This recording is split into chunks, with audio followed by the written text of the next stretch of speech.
আল্লাহ মরারে জিন্দা বানায়, আবার জিন্দারে মরা বানায়, আবার মরারে জিন্দা বানায়। জিন্দা বানায় কই আমি আল্লাহ তোমাদেরকে আবার জিন্দা করব। কেন করবেন গো আল্লাহ? আল্লাহ বলছেন সুম্মা ইলাইহি তুরজাউন, এই জন্য জিন্দা করব আমি আল্লাহ পাক রব্বুল আলামিন তোমাদেরকে নিয়ে হাসরের মাঠে দাঁড়াবো। সবাই আমি আল্লাহর সামনে, তোমরা কাঠগড়ার মধ্যে দাঁড়ায়া যাইবা। জোরে বলেন না সুবহানাল্লাহ।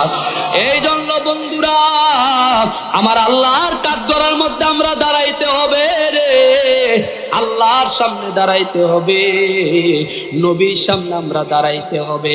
তো আল্লাহর সামনে কিভাবে দাঁড়াবো, নবীর সামনে কিভাবে দাঁড়াবো, কোন চেহারা নিয়ে দাঁড়াবো, কোন মুখ নিয়ে দাঁড়াবো, কোন আমল নিয়ে দাঁড়াবো?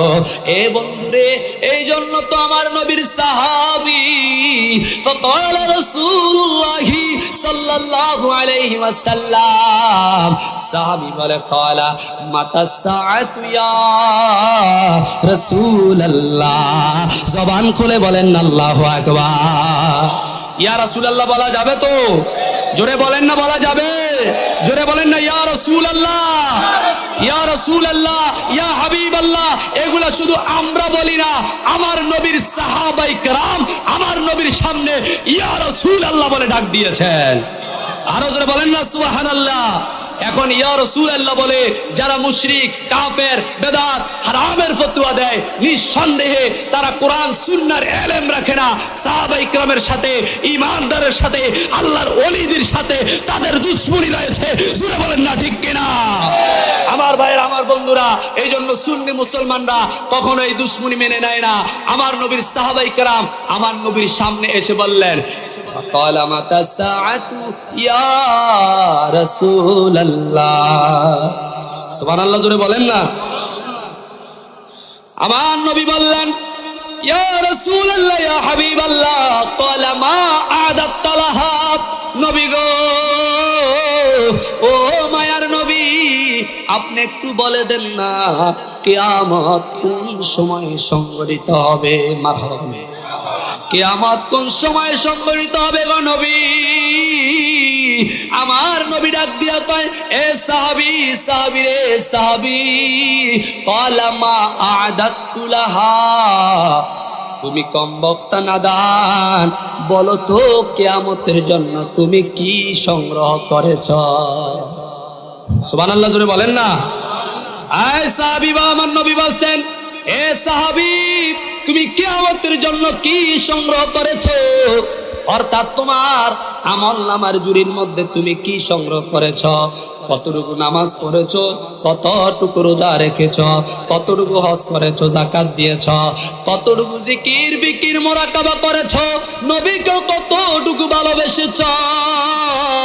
সাহাবী একটা ডাক দিয়া কয় নবী গো, ফাকালা সালাতি ওয়ালা সাওমি ওয়ালা সাদাকাতিন, আমার নামাজ বেশি নাই, আমার রোজা বেশি নাই, আমার হজ বেশি নাই, আমার জিকির নাই, ফিকির নাই।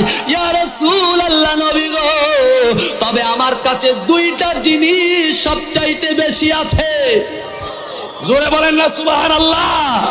আমার নবী সাহাবী বলেন ইয়া রাসূলুল্লাহ, আমার কাছে দুইটা জিনিস সবচাইতে বেশি আছে। সাহাবী রে, কোন জিনিস তোমার কাছে বেশি আছে? সাহাবাটা ডাক দিয়া কয় নবী গো, ও মায়ার নবী, আমার কাছে যে জিনিসটা বেশি আছে, লাকিন্না উহিব্বুল্লাহ ওয়া রাসূলাহ, আমার কাছে আল্লাহ এবং তার হাবিবের ভালোবাসা বেশি আছে। ইমানদারের এই আওয়াজে মানি না। আরো জোরে কন্যা সুবহানাল্লাহ। আমার নবীর সাহাবী কয় নবী গো, নামাজ বেশি নাই, তার মানে কি সাহাবীরা নামাজ পড়ে না? রেখেছি, রোজার গ্যারান্টি দিতে পারবো না। হজ করেছি, হজের গ্যারান্টি দিতে পারবো না।